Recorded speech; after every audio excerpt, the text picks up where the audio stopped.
នេះវីដេអូនេះចង់បង្ហាញពីការរើរីបម៉ាស៊ីនកាត់ស្មៅដែលមានបញ្ហាវាកាំងជេនស្ដោកឯងដោយសារកាត់លាយប្រេងស្ទើកាត់លាយប្រេងលាយអុកឡុកហ្នឹងកាត់លាយស្ទើដល់ពេលកាត់ប្រឹងកាត់ខ្លាំងទៅកាំងហ្នឹងឥឡូវខ្ញុំបង្ហាញពីការរើរីបយើងនេះខ្ញុំដោះហើយអស់ខ្លះហើយដោះអាវាហើយអស់ចាំមើលពេលខ្ញុំរីបវិញខ្ញុំអិតមួយឥឡូវដល់ពេលប៉ុណ្ណេះយើងត្រូវការដោះស្បែកទៀតដោះស្បែកមុនដោះអាខាងប្រឡងភ្លើវាខាងនេះមុនក៏បានហើយដោះស្បែកចូលលេង8តាំងហ្នឹងយើងដោះយើងមូវាមកមួមមកយើងកុំតែមូវាចេញអស់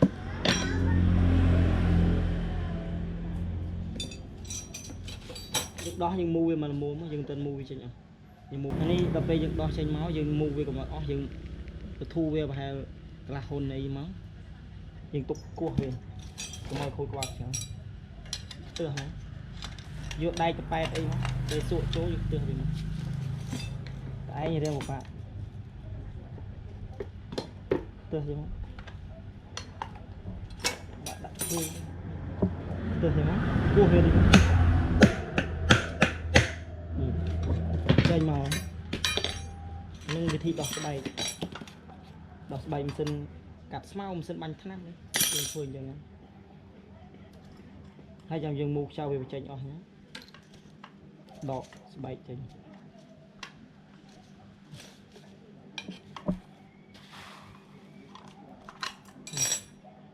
ស្បែកប្រភេទពណ៌នេះមានខ្លាវ៉ែតទេណាអាខ្លះអត់មានខ្លាវ៉ែតទេអានេះមានខ្លាវ៉ែតដោះស្បែកដោះខាងប្រឡងខាងនេះទៀតចូលលេង8នេះគ្នាខ្លះសោតាន់ណាខ្លះសោលេង8ខ្លះសោលេង10វាមានប្រភេទតាមម៉ូដម៉ាស៊ីនតាមក្រុមហ៊ុនម៉ាស៊ីន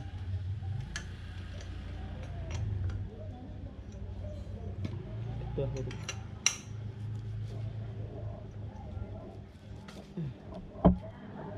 លេងតឹងហ្នឹង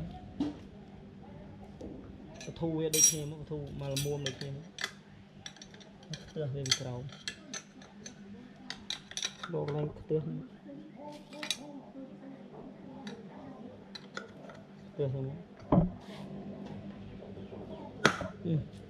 អានេះតែយើងខ្ទើសក៏ចេញមិនចាំវាយតែខ្លះតែយើងវាយអានេះតែខ្ទើសវាលោតចេញមកក្រៅយើងដោះវាខ្ចៅវាចេញអស់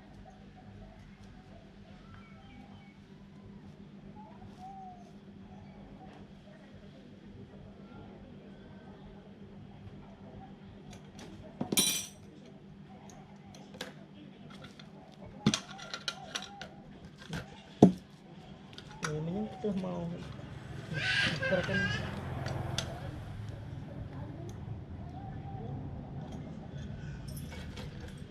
mù sau cô huyền Việt tranh này cô huyền mình tịch đã sao tan tấu về mua chứ về sao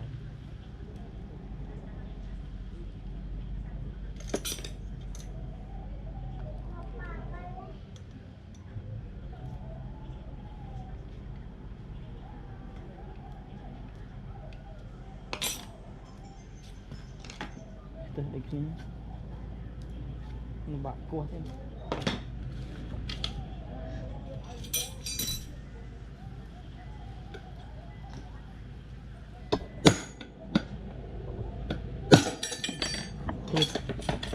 bộ trên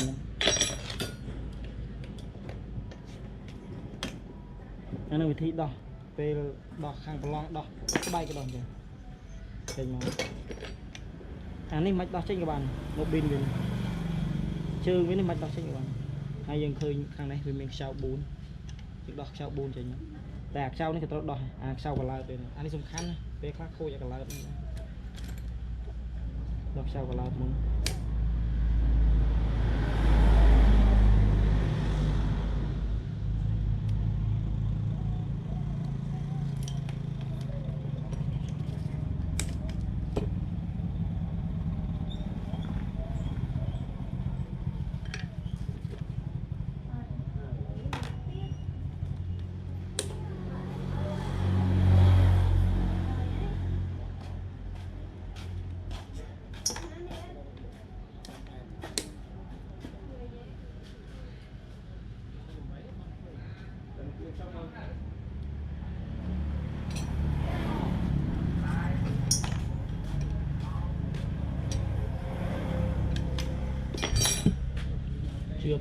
Chụp cao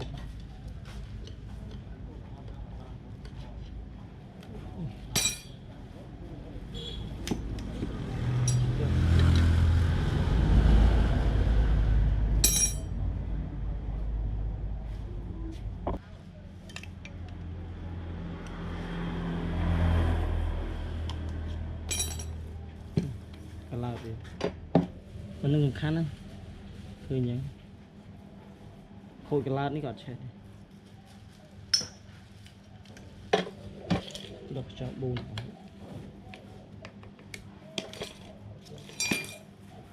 มุดบล็อกกลัวเวียเป็นแยกเจ้าหนึ่งเราไปทำ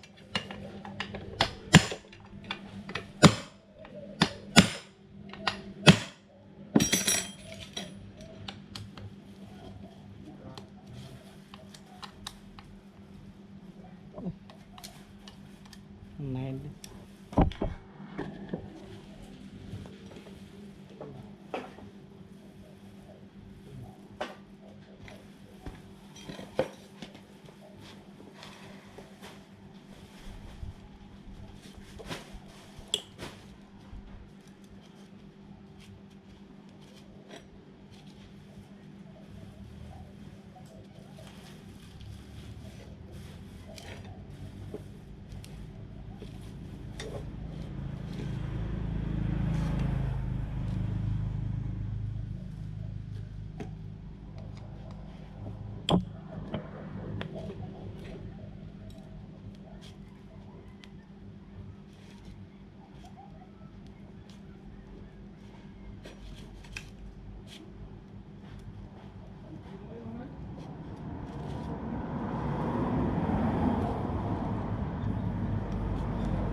châu này là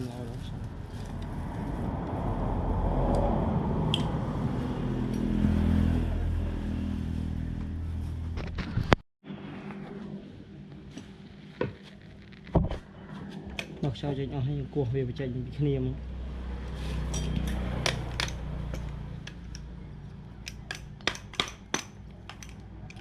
cuộc học sinh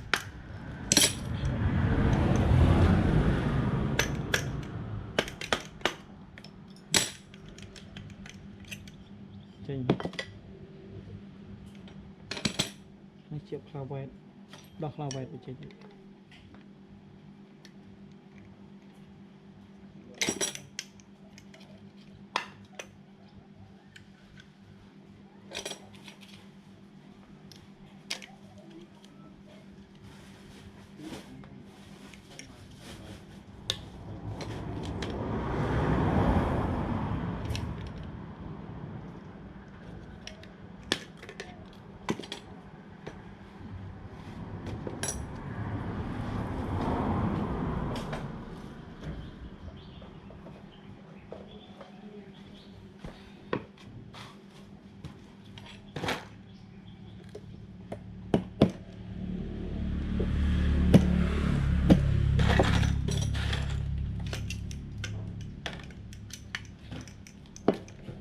đo chênh đồ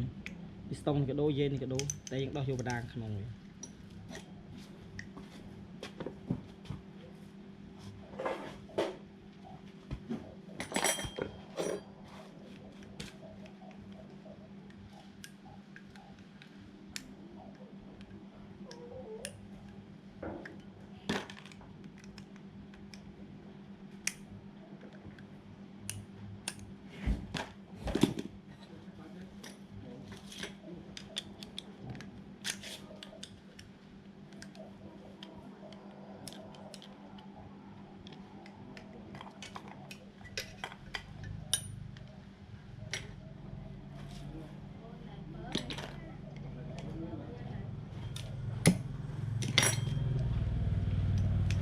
chơi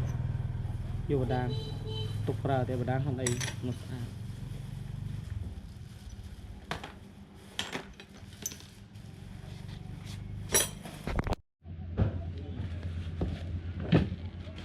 lâu krương những đỏ của bài liền hơi xa đấy nhưng liền xa chứ những xua rịp tính hay zoom này hot đồ thì phải nó xa hai krương này trâu đố cứ nè dên vừa kẹng đô mấy cha với kẹng đồ này trâu cà và đô mấy mấy bia lọ anh ấy khô vậy và đô nó muối biston hay đừng có bạn bắt đầu của bạn một chút được hai tiết ro một chút hay mình sân buôn là mùi ro một chút một những rip cho với những con ro sát liêng về sát nó hay dương bên mưa phơi không phải việc khôi phơi đấy chứ liêng sát không cho sát nó lâu dương thứ ta rip trôi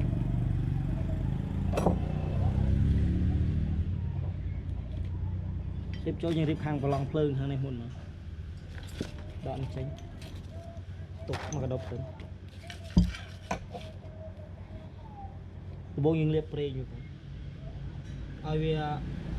miền chết lắm ăn mai vì gì đa những đã liệp pre mày mà tòng tiết nhưng trôi dền dền thì những bánh pre này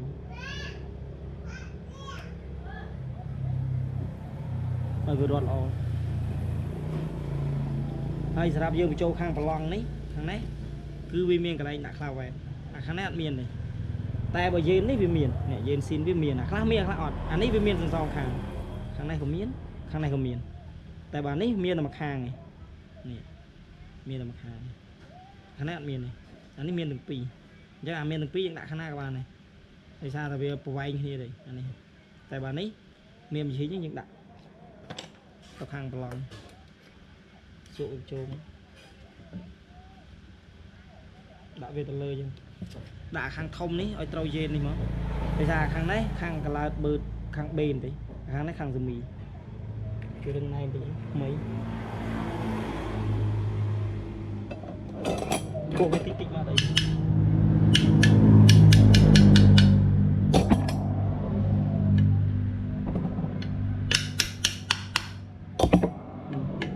này ập rồi đi lại frame về hay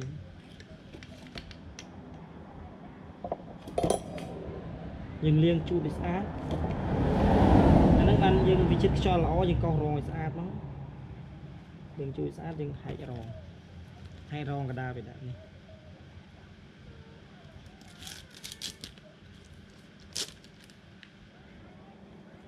ròn như đại trâu vậy mà đâu đi miền đồ ạ cô không này bạn đội dừng những đại rong này các bạn để sao bên miền cô ạ cô miền cô ạ cô chứ về lưng chèn về trâu ruan chèn liệp prey này tự ai biết ăn thì mày khôi cái đáng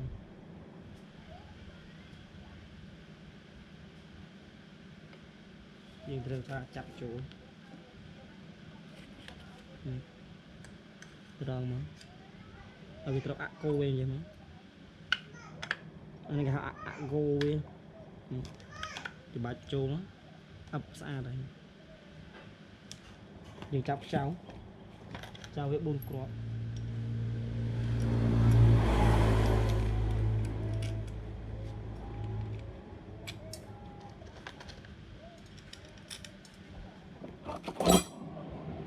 nhưng sau tan nhưng rất tiền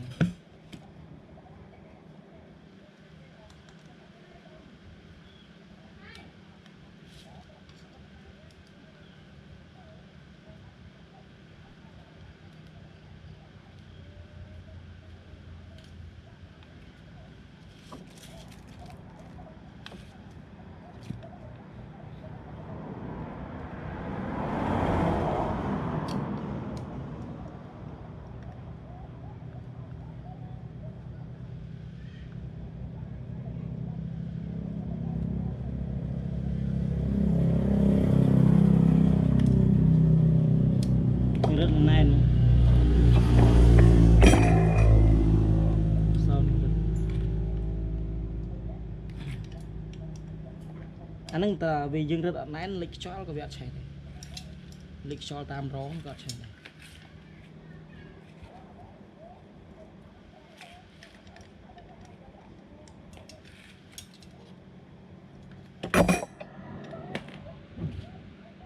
sao nè đó mua vô lòng sao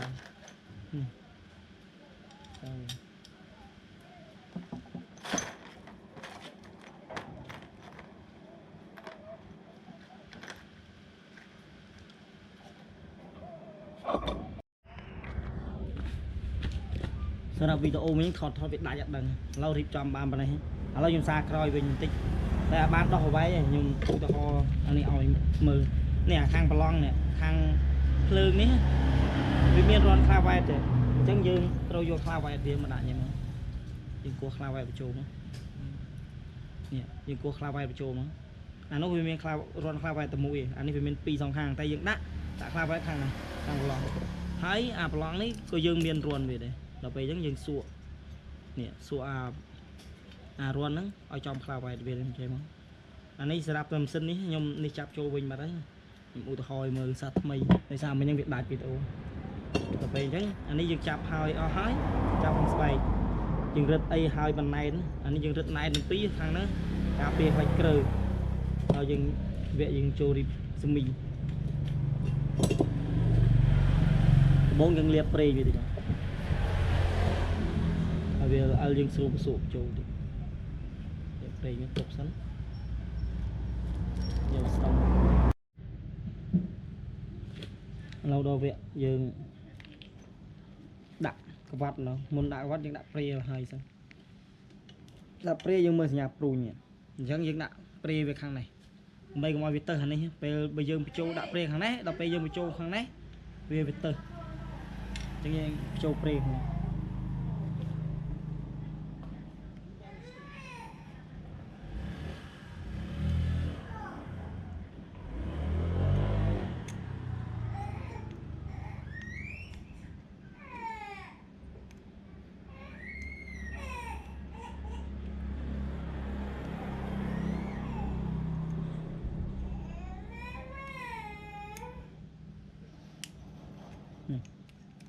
chùa hay hay cái vắt sau đó cái vắt nhưng mờ vì mình cái lẹ rồi nhỉ bộ rồi nhỉ là anh bộ mưa đây nhưng đã cái lái chay nhé cho bộ được không dương cho mà đúng dương cho crom rồi mà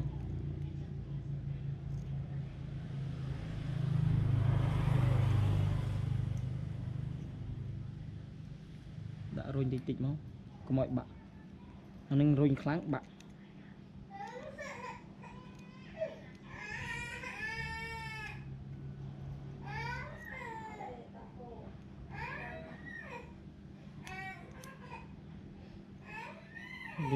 cơ thì cũng trô trong cái lẹ vậy nó lơ như đấy trô thì hai nhưng trong cái trô bia cho mùi sumi các bạn nhưng trong đạn trái trăm cái trô hàng cáo của bạn hàng pe cáo của bạn sẽ đáp nhưng chỗ nhưng trâu oi nè xin nhưng trâu thế mình xua chứ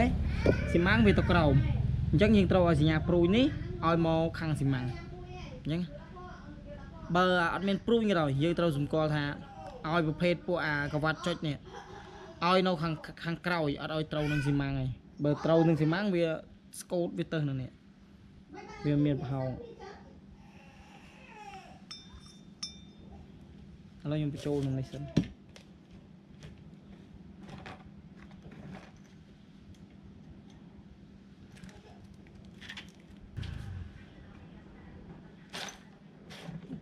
đang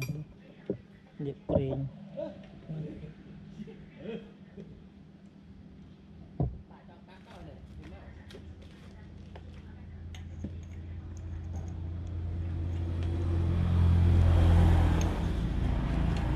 trong một chỗ đã này môn của bạn trong số này môn của bạn tam là dương snap là dương trong phơi nam môn của bạn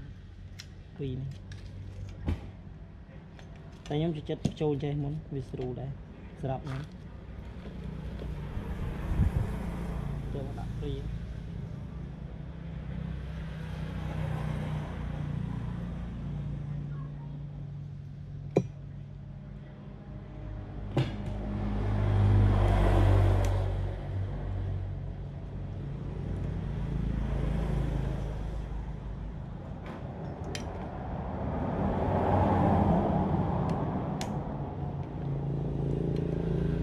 Đã vào về chụp lệ hái nhưng hay á chụp xa thì nó hay rong về đồng đầu này rong col zoom in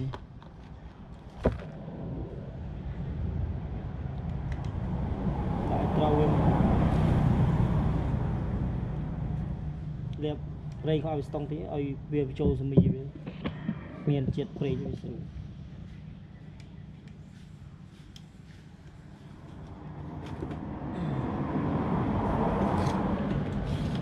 tưởng nó bị trôi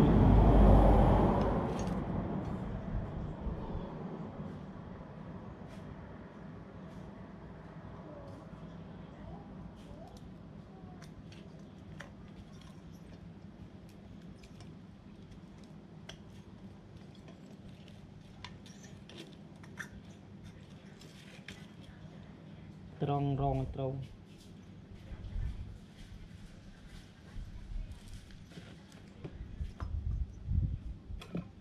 hay dục sao chập sao hết sao sao tan sao sao của môi trường buồn cruel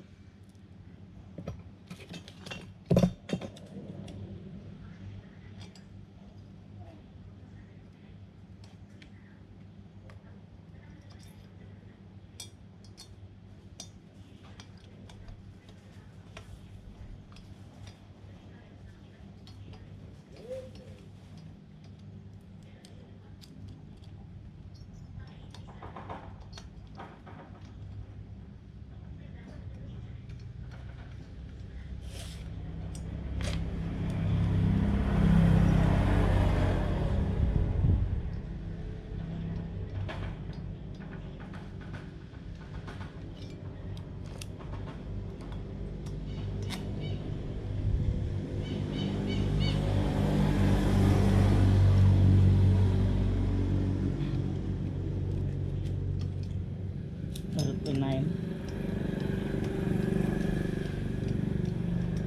mà vì lịch chó là chạy thế này nhưng rất bên này rất mà hưng đáy này có mấy trua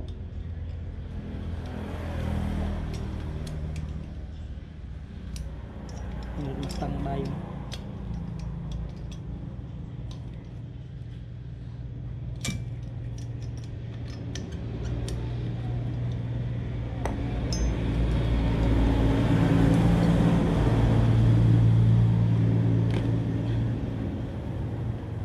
đây dương bubble mưa bị sạt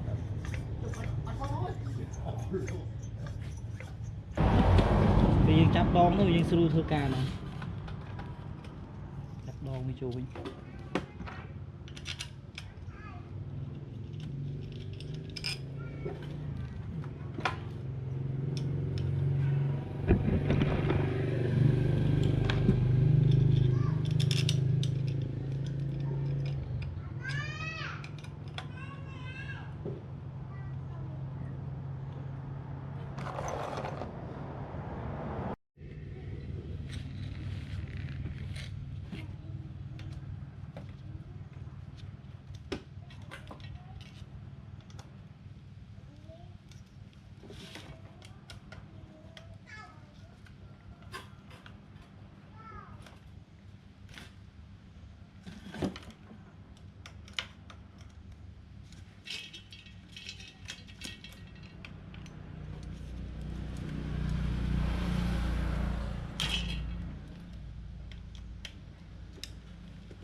nạc xu click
chọc cái lợt lại đặt bến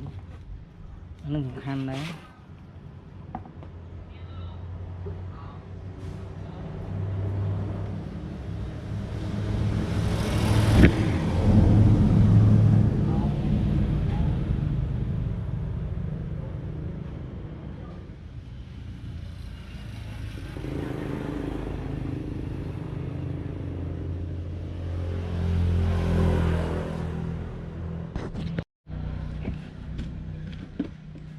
rồi dừng thôi ca chập cái lát bên chú